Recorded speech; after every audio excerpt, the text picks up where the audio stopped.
بہت سے حقوق ہوتے ہیں مسلمانوں کے آپس میں. ان میں سے ایک حق یہ ہے کہ جب کوئی مسلمان بھائی بیمار ہو جائے تو دوسرے مسلمان اس کی دعا کرتے ہیں.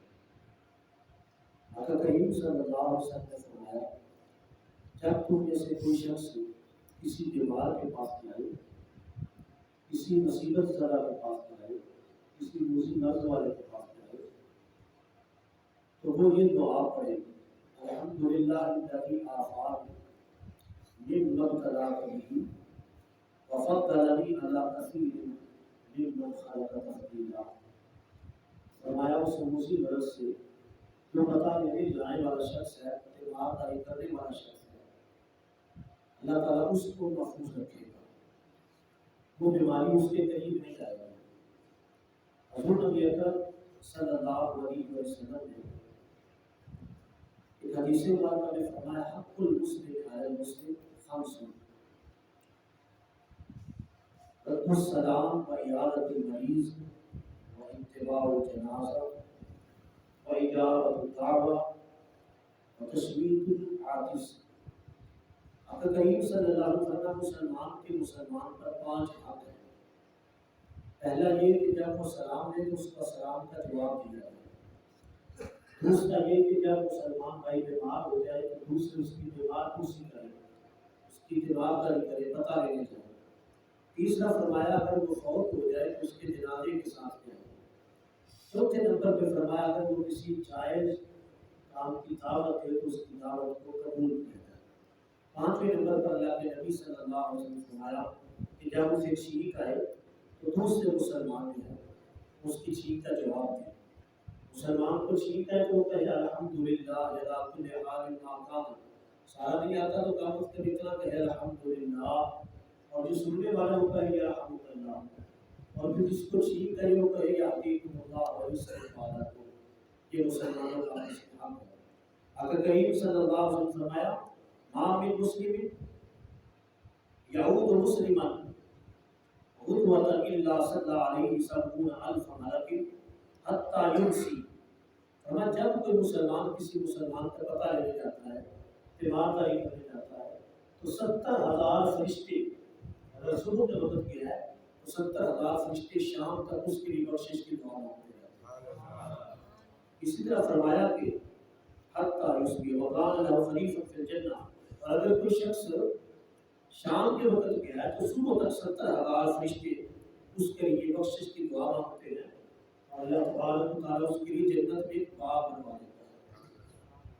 اور ایک روایت میں آتا ہے کہ جب بندہ کسی کا پتہ لینے جائے، کسی بیمار کی عیادت کے لیے جائے تو ہر قدم پہ اللہ تعالیٰ اسے 1 سال کی عبادت کا ثواب عطا فرماتا ہے. اور جتنا وقت اس کا بیماری کی بیمار شخص کی عیادت کے لیے پتہ لینے کے لیے آنے جانے میں یا اس کے پاس بیٹھنے میں لگتا ہے، اللہ سے جہاد فی سبیل اللہ کا ثواب عطا فرماتا ہے. اس کے بعد جب بندہ فوت ہو جاتا ہے تو فوت ہونے والے شخص کے لیے سب سے پہلا کام ہوتا ہے کہ اس کی آنکھوں کو بند کیا جائے اور اس کے لبوں کو بند کیا جائے اور اس کا چہرہ قبلہ رخ کر دیا جائے اور اس کے جبڑوں کو باندھ دیا جائے. اس کے بعد پھر اس کے غسل کا معاملہ ہوتا ہے. اللہ کے نبی صلی اللہ علیہ وسلم نے فرمایا من غسل میتا فقط عمل غفر اللہ له 40 کبیرہ. جو کسی مرنے والے کو غسل دے اللہ کی رضا کی خاطر اور اس کی میت میں کوئی عیب دیکھا تھا، ڈیڈ باڈی میں کوئی عیب دیکھا تھا، اس کو چھپا کے رکھے، اللہ غسل دینے والے کے 40 کبیرہ گناہوں کو معاف فرمائے. اور یہ جہاں نفل قاطع مارے چھپا کے رکھنا. ڈیڈ باڈی میں کئی قسم کے عیب ہو سکتے ہیں. کئی مطلب ایسا ہوتا ہے کہ دوائیں استعمال کرنے کی وجہ سے انسان کا چہرہ سیاہ ہو جاتا ہے، چہرے کی رنگت بدل جاتی ہے، چہرے کی کیفیت بدل جاتی ہے. کبھی ایسا ہوتا ہے کہ دوائیوں کی وجہ سے بریلی شروع ہو جاتی ہے، پیٹ پھول جاتا ہے. کئی مطلب ایسا ہوتا ہے کہ سمیل آنی شروع ہو جاتی ہے، بدبو آنی شروع ہو جاتی ہے. اور ساری زندگی انسان میں لباس پہنا ہوتا ہے. کئی چیزیں ایسی ہوتی ہیں تو داغ دھبے جو کسی کے سامنے ساری زندگی میں عیاں نہیں ہوتے، غسل دینے والے کے سامنے تو سب کچھ عیاں ہو جاتا ہے. کبھی انسان اچانک موت آئی ہے، زیر بغل بال جو ہیں اور زیر ناف بال جو ہیں وہ بڑے ہوئے ہیں، یہ بھی ایک عیب ہے. کئی قسم کے ہو سکتے ہیں. تو فرمایا چھپا کے رکھے، اور چھپا کے تو وہ رکھے گا جس کا رشتہ زیادہ ہے، اور پھر حکم ہے کہ میت کو غسل دیتے وقت نرمی سے غسل دیا جائے۔ قصر عظم المیت قصر عظم الحی، ام المؤمنین حضرت عائشہ رضی اللہ تعالیٰ عنہا فرماتی ہیں کہ حضور نے فرمایا مرنے والے کی ہڈی توڑنا بھی ایسے ہی ہے جیسے زندہ کی ہڈی، یعنی جیسے زندے کو تکلیف ہوتی ہے ویسے مردے کو تکلیف ہوتی ہے۔ تو دو چیزیں سامنے آتی ہیں، ایک تو نرمی سے غسل دینا، دوسرا عیب کو چھپا کے رکھنا۔ تو یہ دونوں کام قریبی رشتہ دار زیادہ آسان انداز سے کر سکتے ہیں، جس کا رشتہ ہی کوئی نہیں، جس کا تعلق ہی کوئی نہیں، جس نے 2000 روپیہ لینے کے لیے کسی میت کو غسل دینا ہے، جس نے 4000 کا ٹھیکہ کیا ہوا ہے کہ تیرے ابے کو غسل اس لیے تھا تو پہلے 5000 دے گا، تو اس کو تو پیسوں سے غرض ہے، تو جو بیٹا ہوگا وہ اپنے باپ کو غسل محبت کے انداز میں دے گا، آپ اپنے بیٹے کو پیار سے دے گا اور اچھے طریقے سے دے گا، نرمی سے دے گا، بھائی بھائی کو غسل بڑی نرمی سے دے گا اور اچھے طریقے سے دے گا، بہن بہن کو، بیٹی ماں کو، ماں بیٹی کو۔ تو پتہ کیا چلا کہ غسل دینے کا سب سے زیادہ حق جو ہے وہ قریبی رشتہ داروں کا۔ اللہ کے نبی صلی اللہ علیہ وسلم فرمایا من غسل میتا فکتب علیہ غفر اللہ لہ 40 مرہ، جو شخص کسی مرنے والے کو غسل دے اللہ کی رضا کی خاطر، پیسے کمانے کے لیے نہیں، اور اس کے عیب کو چھپا کے رکھے، اللہ 40 مرتبہ فرماتا ہے غسل دینے والے تجھے میں نے بخش دیا، غسل دینے والے تجھے میں نے بخش دیا، غسل دینے والے تجھے میں نے بخش دیا۔ وہ مالک تو ایک مرتبہ فرما دے کہ میں نے بخش دیا، اس کا قول لا تبدیل لکلمات اللہ، اللہ کے کلمے تبدیل نہیں ہوتے، ومن اصدق من اللہ قیلا، سب سے زیادہ سچا اللہ کی ذات ہے، اللہ کی ذات سب سے بڑی ہے، اللہ کی ذات سب سے سچی ذات ہے، اور اللہ سب سے بڑھ کے سب سے بہتر وعدے پورے کرنے والا ہے۔ اللہ 40 مرتبہ فرماتا ہے غسل دینے والے تجھے میں نے بخش دیا۔ میرے حدیث مبارکہ میں آتا ہے من غسل میتا خرج من ذنوبہ کیوم ولدته امہ، فرمایا جس نے کسی مرنے والے کو غسل دیا وہ گناہوں کو ایسے پاک ہو جاتا ہے جیسے آج ہی اس کی ماں نے اسے جنم دیا۔ اس کے بعد کفن کا معاملہ ہوتا ہے، اللہ کے نبی صلی اللہ علیہ وسلم فرمایا من کفن میتا کساہ اللہ من سندس و استبرق فی الجنہ، جو کسی مرنے والے کو غسل دے گا اللہ اسے جنت کے ریشم کا لباس عطا فرمائے گا، جنت کی ریشم کے حلے عطا فرمائے گا۔ پھر اس سے اگلے والا معاملہ ہوتا ہے میت کو کندھا دینا۔ اللہ کے نبی صلی اللہ علیہ وسلم نے فرمایا کہ جو شخص کسی مرنے والے کی میت کو کندھا دے 40 قدم چلے اللہ اس کے 40 کبیرہ گناہوں کو معاف فرما دیتا ہے۔ پھر ایک حدیث مبارکہ میں فرمایا گویا کہ اس نے اس کی زندگی کے سارے حق ادا کر دیے۔ پھر اس سے اگلا معاملہ جنازہ پڑھنے کا ہوتا ہے، اور اللہ کے نبی صلی اللہ علیہ وسلم نے فرمایا جو شخص کسی کا جنازہ پڑھے اور دفن تک رہے اللہ اسے 2 قرات ثواب عطا کرتا ہے۔ فرمایا قرات احد پہاڑ سے بڑا ہے، اور ایک حدیث مبارکہ میں یوں انداز بیان فرمایا جو شخص کسی مسلمان بھائی کا جنازہ اس انداز میں پڑھے کہ پہلے گھر والوں کے پاس جائے اظہار ہمدردی کے لیے، پھر جنازے کے ساتھ چل کے جائے جنازے کی رونق بڑھانے کے لیے، پھر وہاں جا کے جنازہ پڑھے، پھر جنازہ پڑھ کے دفن تک رہے، اس نے 4 عمل کیے ہیں، اللہ کے نبی نے فرمایا اللہ اسے 4 قرات ثواب عطا فرمائے۔ اور حضور نے قسم فرمائی، فرمایا والذی نفس بیدہ القرات اعظم من جبل احد، فرمایا مجھے قسم اس رب کی جس کے قبضہ قدرت میں محمد کی جان ہے، ہر قرات جو ہے احد پہاڑ سے بڑا ہے۔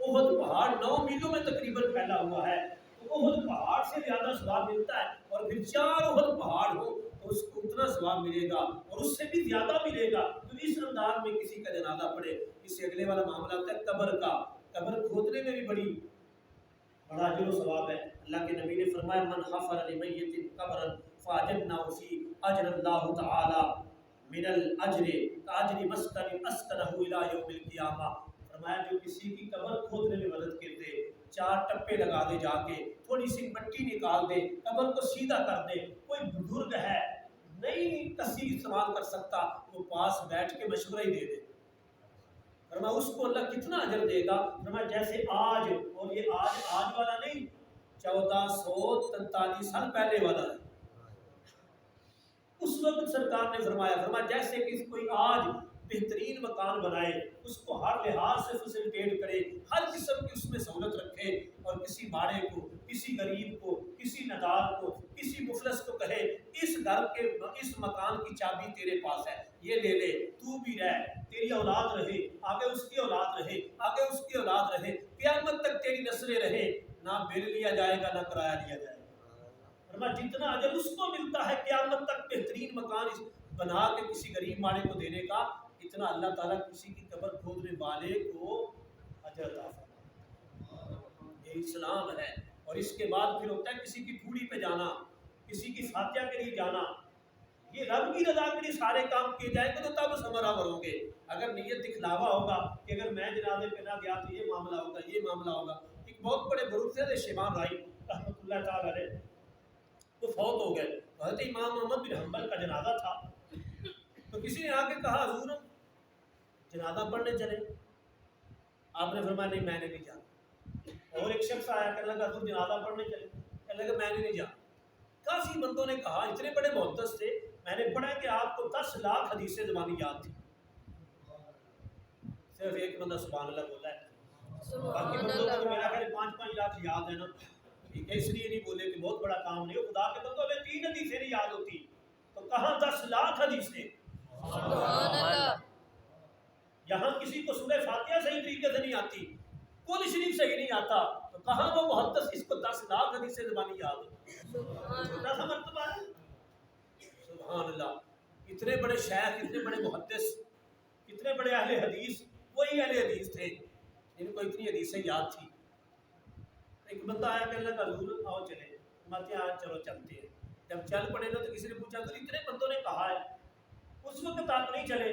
فرمایا نیت نہیں بن رہی تھی، نیت ٹھیک نہیں ہو رہی تھی۔ بار بار یہ خیال آ رہا تھا اگر میں شیبان رائی کے جنازے پہ نہ گیا تو کوئی کہے گا احمد بن حنبل نہیں گیا، کوئی کہے گا کہ وہ کیوں نہیں آیا، تو میں لوگوں کو راضی کرنے کے لیے عمل نہیں کرتا، میں تو اللہ کو راضی کرنے کے لیے عمل کرتا ہوں۔ اب نیت بنی ہے کہ ثواب کی نیت سے جاؤں گا، اب نیت بنی ہے کہ اللہ کا نیک بندہ ہے تو نیک بندوں کا جنازہ پڑھا جائے تو اللہ پڑھنے والوں کی بخشش فرما دیتا ہے، تو نیت ٹھیک ہو۔ فرمایا جو شخص کسی کی بوڑھی پہ جائے، کسی کی مصیبت زدہ کے پاس اظہار ہمدردی کے لیے جائے، اللہ کے نبی نے فرمایا من عزا مصابا کساہ اللہ تعالی حلتین من حلل الجنہ لا نقوم لهم الدنیا۔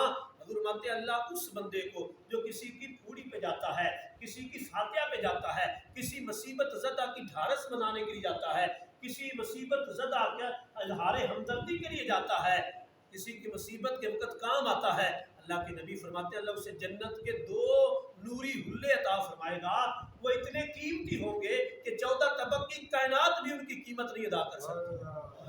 یہ 14 طبق میں جو کچھ ہے، سونا چاندی سیموزہ سلطنت حکومت جو کچھ بھی ہے، آج یہ ایک MP بننے کے لیے کروڑوں روپے لگاتا ہے، کوئی کروڑوں روپے لے کے بکتا ہے، کوئی کروڑوں روپے لگا کے بنتا ہے، یہ کروڑوں اربوں لگتے ہیں۔ تو فرمایا جو شخص کسی کے مصیبت زدہ کے پاس جائے اللہ اسے جنت کے وہ حلے عطا فرمائے گا جن کی قیمت ہی کوئی نہیں ہو سکتی ہے۔ اللہ توفیق عمل عطا فرمائے گا۔